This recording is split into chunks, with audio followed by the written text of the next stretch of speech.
శుభకార్యాలకు పూజార్ల కోసం వెతుకుతున్నారా? పూజారీస్.com లో అతి తక్కువ ధరలకే పూజార్లను ముందే బుక్ చేసుకోండి. వెంటనే కాల్ చేయండి.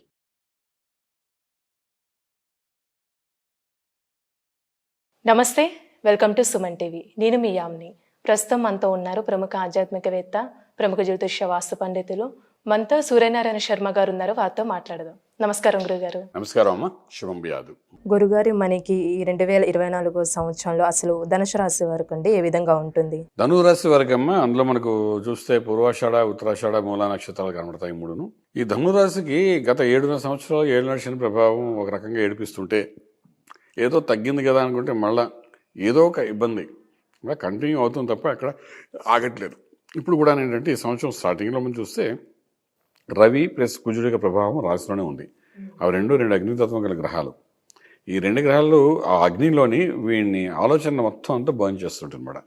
ఓకే, కొంతకాలం ఉంటారో వెంటనే మారిపోతారు అనుకోండి, అది వేరే సంగతి. బట్ ఇయర్ స్టార్టింగ్లో మాత్రం అగ్ని గుండంలాగా ఉంటుంది వాళ్ళకి. తర్వాత రిలాక్సేషన్ ఉంటుంది. ఫస్ట్ వీక్ ఆఫ్ జనవరి అంటే జనవరి మంత్లో మాత్రం కొంచెం నిర్ణయాలు షార్ట్ టెంపర్గా తీసుకోకుండా ఉండగలిగితే చాలా బాగుంటుంది. అలాగే మనకు 3వ ఇంట్లో శనీశ్వరుడు ఉన్నాడు, డైనమిక్ ప్లేస్లోని సక్సెస్ఫుల్గా ముందు తీసుకురావడానికి మోర్ డైనమిక్, మోర్ సక్సెస్గా తీసుకెళ్తాడు. చతుర్థంలో రాహు ఉన్నాడు. ఈ చతుర్థంలో రాహు అక్కడ పర్మనెంట్గానే ఉన్నాడు, ఇంకో ఏడాది ఉంటాడు. కాబట్టి ఈ చతుర్థం అంటే తల్లి గారి యొక్క స్థితిగతులు, ఇల్లు, వాకిలి, వాహనం, తల్లి, అలాగే చదువు గురించి మనం మాట్లాడతాం. ఇక్కడ అమ్మగారి యొక్క ఆరోగ్యం చాలా ఇంపార్టెంట్. సో వీళ్ళ అమ్మగారికి, ఎవరైతే ధనురాశి వాళ్ళు ఉంటారో వాళ్ళ అమ్మగారికి కొంచెం ఇబ్బందులు ఉంటాయి. కాబట్టి మెడికల్ ట్రీట్మెంట్స్ ఇవన్నీ ఈ జారీ రహేగా అన్నమాట. ఈ సంవత్సరం ఫస్ట్ హాఫ్ అంతే ఒక 6 నెలల కాలం. నవంబరులో మనకు రాహు పక్కకి జరిగాడు, మనకి అక్కడ ఆల్మోస్ట్ మీనరాశిలోకి వచ్చాడు. ఇప్పటికి 2 నెలలు అయిపోయింది ఆల్రెడీ. జనవరి కాబట్టి నవంబర్ అయిపోయింది, డిసెంబర్ అయిపోయింది, జనవరి. సో ఇంకొక 16 నెలలు అంటే 1.5 సంవత్సరం అంటే మనకు ఆల్మోస్ట్ 18 నెలలు, 2 నెలలు అయింది. కాబట్టి ఇంకా 16 నెలలు, ఆల్మోస్ట్ 16 నెలలు ఇంకా అక్కడే ఉంటాడు. సో మనకేంటంటే నువ్వు స్టార్టింగ్ ఫస్ట్ 6 మంత్స్లోనే దాని ఎఫెక్ట్ చూపిస్తాడు. సో మదర్ విషయంలో కొంచెం జాగ్రత్త తీసుకోవాలి, ఇబ్బంది పడకుండా చూసుకోవడం అనేది చాలా ప్రాసెస్. తర్వాత గురుడు యొక్క దృష్టి రాశి మీద పడుతుంది. ఇది కూడా ఫస్ట్ హాఫ్లోనే మనకు కనిపిస్తుంది, మొదటి 5 నెలలు కనిపిస్తుంది. గురువు అనుగ్రహం ఉంది కాబట్టి మదర్కి విషయంలో ఏం జరిగినా, ఇంటి విషయంలో ఏం జరిగినా, కోర్టు వ్యవహారాలు ఏం జరిగినా గురుడు దృష్టి పడింది కాబట్టి అవంతా చిన్నగా కనబడతాయి. మనకు మేజర్గా మన సొల్యూషన్ వచ్చేస్తుంది అన్నట్టుగా అనిపిస్తాయి. అన్ని సమస్యలు పరిష్కారం కనబడుతున్నట్టుగా ఉంటాయి గురు దృష్టి ఉంది కాబట్టి. సో ఫస్ట్ హాఫ్లోనే ఏదైనా ఇష్యూ ఉంటే దాన్ని క్లారిఫై చేసుకుని దాన్ని సెటిల్ చేసుకోగలిగితే చాలా బాగుంటుంది. ఒక్కసారి గురు దృష్టి మారింది అని అంటే ఇవన్నీ పెద్ద ఇష్యూస్ అయిపోతాయి. అంచేత మనం ఫస్ట్ హాఫ్ గురించి మనం ఎక్కువ వరి అవ్వక్కలేదు, గురుబలం ఉంది కాబట్టి. అలాగే గురుబలం ఉంది కాబట్టి శుభకార్యం చేయడానికి అవకాశం ఉంటుంది. అలాగే ఈ రవి కుజుడు ఎప్పుడైతే ధనురాశిని పక్కకు జరిగిపోతారో అక్కడ నుండి కొంతవరకు they can do some beneficial decisions తీసుకుంటే సక్సెస్ఫుల్ అయ్యే అవకాశం ఉంటుంది. ప్రత్యేకంగా వ్యాపారస్తులు తీసుకుంటే వ్యాపారస్తులకి ఈ రవి కుజుడు పక్కకు జరిగిన తర్వాత డెఫినెట్గా గుడ్ ఆన్సర్ వస్తుంది. అలాగే రియల్ ఎస్టేట్ రంగంలో ఉండే వాళ్ళకైతే ఇంకా అద్భుతమైన ఫలితాలు ఇచ్చే అవకాశం అనమాట.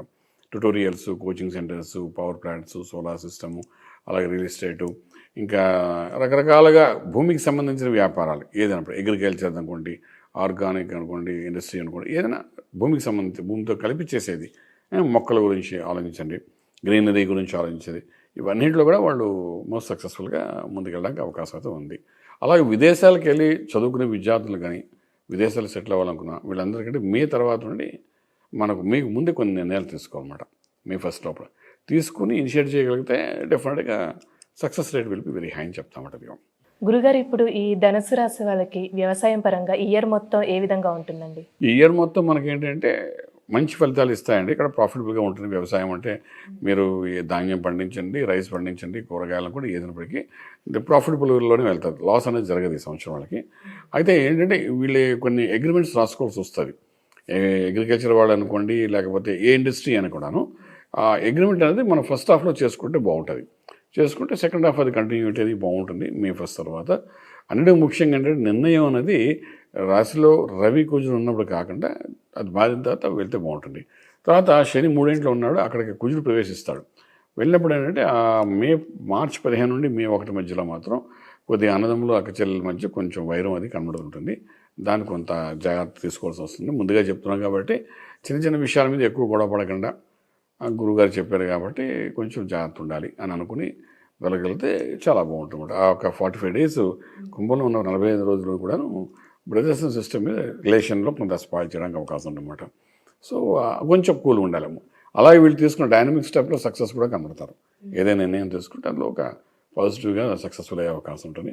ఎస్పెషల్లీ ఈ ఫిలిం ఇండస్ట్రీలో మనం తీసుకున్నప్పుడు ఏంటంటే వాళ్ళకి ఈ ధనురాశిలో ఉండే వాళ్ళకి ఎస్పెషల్లీ మూలా నక్షత్రం వాళ్ళు కానీ పూర్వాషాఢ నక్షత్రం వాళ్ళకి అయితే కొంత అడ్వాన్స్లు ఇచ్చి ఏదైనా చేసుకోవాలంటే అడ్వాన్స్లు తీసుకోవడం, సంతకాలు పెట్టుకోవడం అనేది చాలా అవసరం పడుతుంది. ఎందుకంటే ఇది ఒక రకంగా చెప్పాలంటే సెకండ్ హాఫ్లోని పవర్ అనేది తగ్గుతుంది వీళ్ళకి. తగ్గుతున్నప్పుడు ఏమంటే ముందుగానే ఇప్పుడు అచ్చుసారి దీపం ఉండగానే ఇల్లు చక్క పెట్టుకోవాలంటారే, అలాగే ముందుగానే ఏమైనా అగ్రిమెంట్స్ ఉంటే సంతకాలు పెట్టుకుని రెడీ చేసి పెట్టుకుంటే బాగుంటుంది. అది కంటిన్యూటీ వెళ్ళిపోతారు. గురుబలంతో వచ్చింది కాబట్టి సక్సెస్ రేట్ కూడా వెరీ హైగా ఉంటుంది. గురుగారు, ఈ రాశి వారికి ఎలాంటి పరిహారం చేస్తే మంచిదండి? పరిహారాలు అంటే ఇప్పటివరకు గత 7 ఏళ్ళకి 100 రకాల పరిహారాలు చేస్తున్నారండి వీళ్ళు. ఎందుకంటే ఏలినాటి శని బాగా అటాక్ చేసింది కాబట్టి. ఇప్పుడు కూడా ఏంటంటే జస్ట్ ఒక ఫస్ట్ జనవరి వదిలేస్తే ఫిబ్రవరి నుండి బాగానే ఉంటుంది. ఇక పరిహారం దగ్గరకు వచ్చినప్పుడు అంటే అగ్నితత్వం సుబ్రహ్మణ్య స్వామి మెళ ఇక్కడ అభిషేకాలు అవి చేసుకోవడం చాలా బాగుంటుంది. ఫస్ట్ హాఫ్ కాకపోతే సెకండ్ హాఫ్లో బాగా చేసుకోవాల్సి వస్తుంది. మే తర్వాత నుండి చేసుకుని వెళ్తే కొంత రిలీఫ్గా ఉంటారు, సక్సెస్ఫుల్ ఉంటుంది, బ్రహ్మాండంగా ఉంటుంది. చాలా చక్కగా తెలియదు గురుగారు. ధన్యవాదాలండి. శుభం వ్యాధం.